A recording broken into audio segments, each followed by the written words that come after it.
Evening. My name is Denis Navratil, and I wanted to express some concerns about the Porter's TIF that will be coming before this body and introduce what I think is a better redevelopment strategy for the city of Racine.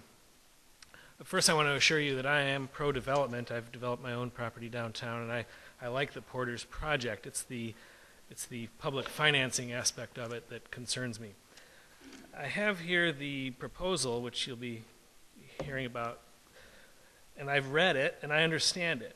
In a nutshell, the plan calls for $1.1 million in development incentives and another $600,000 or so in financing.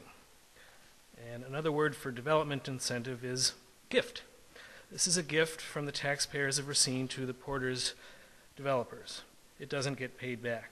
Now, some TIF proponents will argue that it is being paid back in the increased taxes on the increased value of the property. I don't have time to get into that argument, but in this document it says that I'll quote, "This district would be expected to generate sufficient tax increments to recover all project costs by 2037.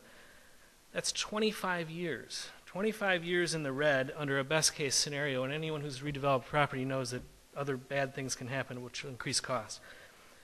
I don't think anyone here would borrow money, finance it, and give it to a developer for 25 years until the break-even point. So I'm hoping that you won't do that with our money.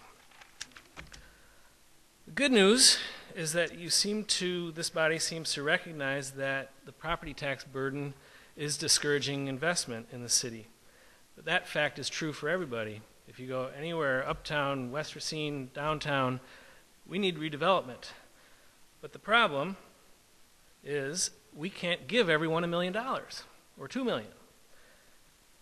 A better idea, I think, would be to offer modest incentives to any developer, large or small, who wants to invest in commercial properties in the city.